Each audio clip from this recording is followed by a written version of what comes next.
They call them whispers disguised as wisdom, stories that arrive like faint echoes from somewhere older than memory, older than the earth beneath your feet. You hear them in half-remembered lullabies, in the cadence of a stranger's advice, in a phrase that seems too familiar when no one should have taught it to you. They surface in fragments, tales spoken once and then gone, leaving only an aftertaste of recognition that gnaws at the edges of your thoughts. And yet, every time one of these stories is retold, it changes, reshapes itself, sharpens into something darker, like a shadow bending toward its truest form. No one can trace where they began, no one can prove they were ever written down. But the patterns linger. Refrains repeat. Faces appear in dreams, telling you the same parable, the same lesson wrapped in a different voice. It is not memory, it is programming. And the question that keeps rising, the one that keeps people awake long after the story is over, is whether these tales are guiding us or hunting us. It begins as something small, something almost innocent. A bedtime tale whispered in the dark, a proverb spoken by someone who swears they never learned the words. A phrase that feels older than language itself, slipping into your memory without leaving a trail of where it came from. People insist they were never told these stories, yet they know them. As if the knowledge was always there, planted before thought, waiting to be recalled. They are memories without origin, fragments without a source. On Reddit, users confess to childhood wisdom tales they can repeat word for word, while their families deny ever speaking them. A boy remembers a bedtime rhyme his mother never recalls knowing. A woman claims her grandfather told her a story in a language he never spoke. The details vary, but the motifs remain disturbingly consistent. A faceless teacher who appears once and never again, a forgotten object hidden in plain sight, a phrase whispered in unison by people who never met. These are not isolated accidents. They are patterns. Linguists studying the phenomenon note that the fragments surface in multiple languages with no need for translation.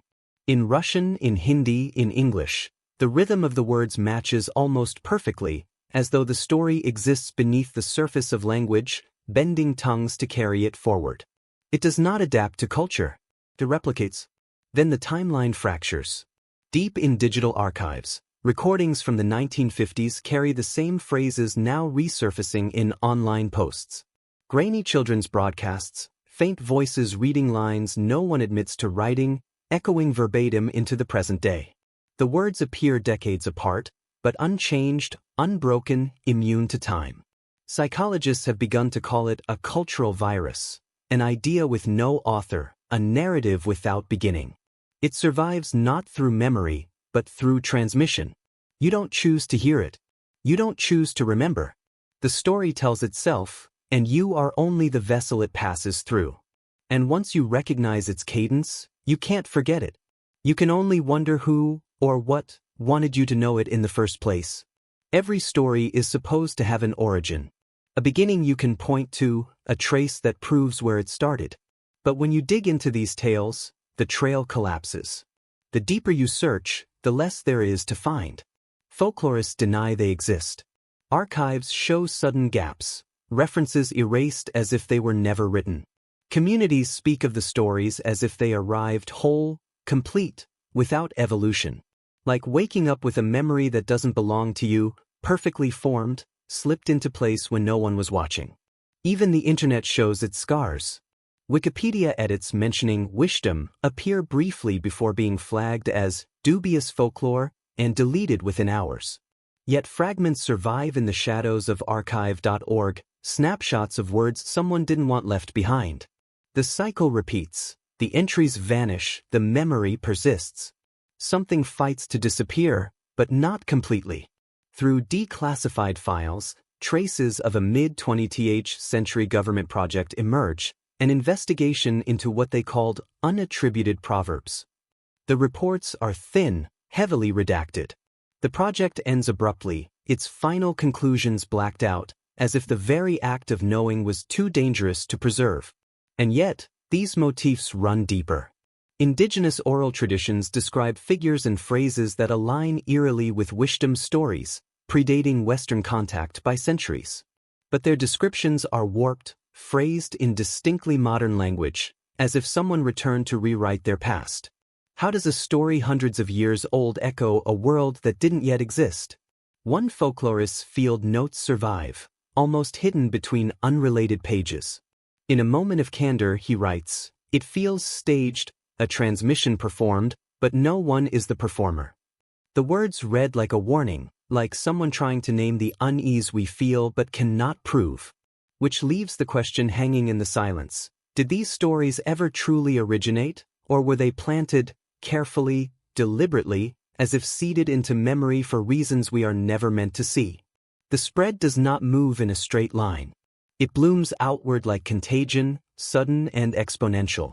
Entire Reddit threads appear in the night and vanish by morning, deleted within hours, leaving behind only fragments scattered across forums, Discord logs, and buried YouTube comments.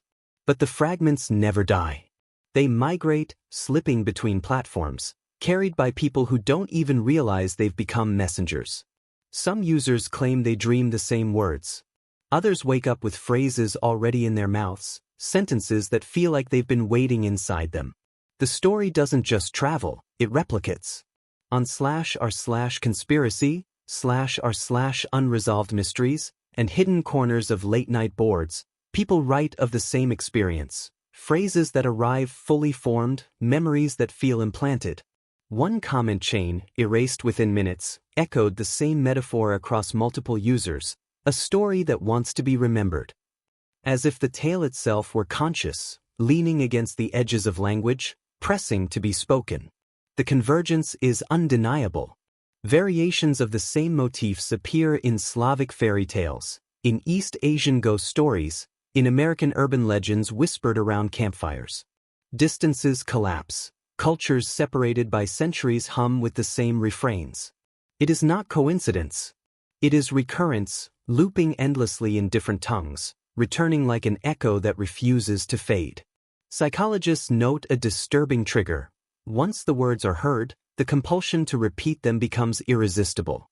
People retell the fragments without intending to, in casual conversation, in emails, in notes scrawled half asleep. The virus hides inside the act of remembering, using memory itself as its host. And yet, the most unsettling claims come from those who insist the story accelerates under pressure. That the more it is censored, the faster it spreads. As if suppression itself is part of the cycle, a necessary step in replication. Each deletion creates hunger. Each redaction ensures survival. Like a parasite adapting to the knife meant to cut it out, the story grows sharper when you try to silence it. It was never meant to be contained. Scattered testimonies whisper of figures who appear only once, long enough to leave behind a story before dissolving back into silence. A stranger who leans close on a train and recites a rhyme you've never heard, yet somehow know by heart. A dream visitor who repeats a parable with perfect clarity, vanishing the moment you awaken.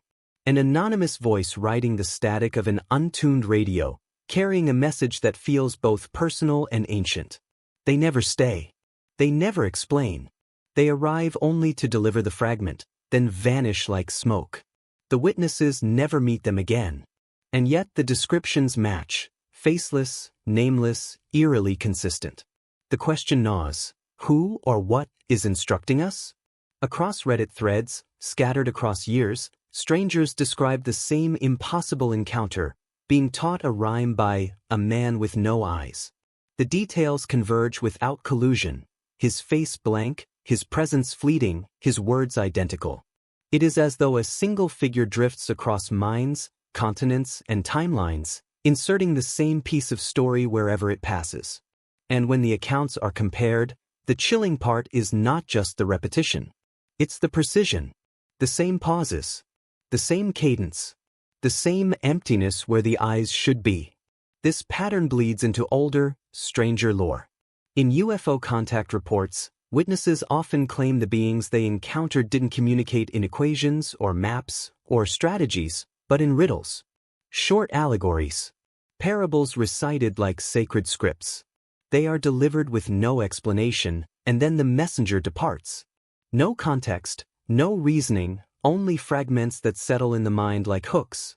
In the archives of alien folklore, The overlap with the silent teachers is undeniable, entities who do not command but narrate. Digital archivists and online investigators, in breakdowns echoing Barely Sociable and Nexpo, trace this figure back through the archetype of the absent author. Stories that spread without signature, myths that are authored by no one yet preserved by everyone.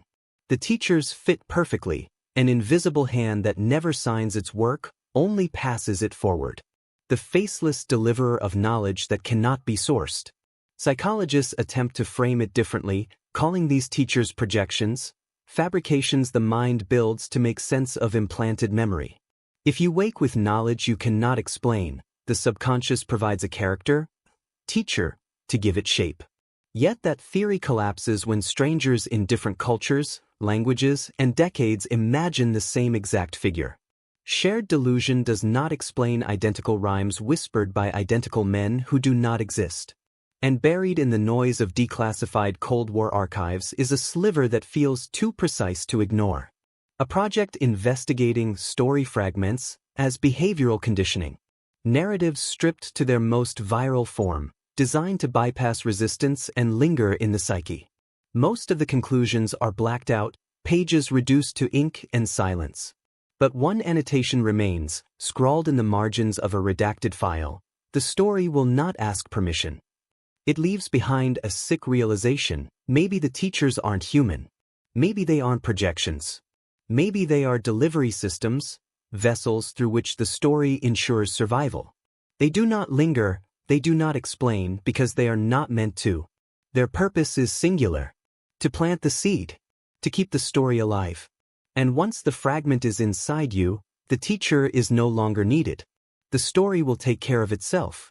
The final and most disturbing detail is not that people hear these stories, it is what happens after. Witnesses vanish. Accounts wiped. Threads collapsed into nothing. Families deny their loved ones ever spoke the words. Friends insist they never existed online at all.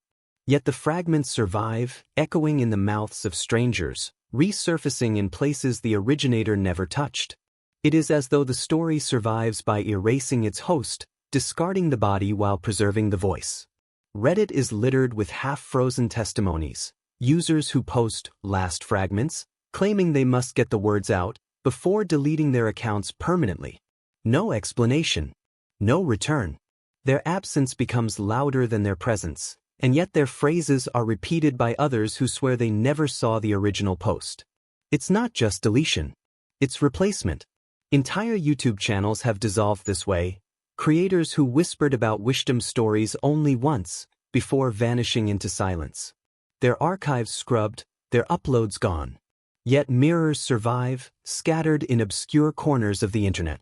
Someone always seems to keep a copy, as if the story itself ensures its own preservation, planting pieces in digital shadows even when the host tries to erase them. The contradictions gnaw deeper.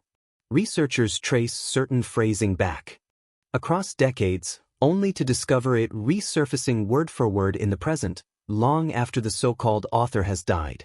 Lines spoken in a voice long gone, arriving in the mouths of strangers who could not have known them. The story does not fade with death. It continues, moving as if unbound by time. This leaves only one paranoia trigger that cannot be ignored. Maybe the story is not a gift at all, but a parasite. A viral entity that uses human memory as its host, consuming enough to replicate before discarding the vessel. What looks like vanishing could be infection. What feels like inspiration may be extraction. And what you thought was folklore is only survival, survival at your expense. And so the arc closes where it began. Obsession. You cannot unhear. You cannot untell. The story carries forward with or without your consent, outliving your silence, outliving your life. Because maybe it never needed you at all. You were only a momentary vessel. The story was always the true survivor.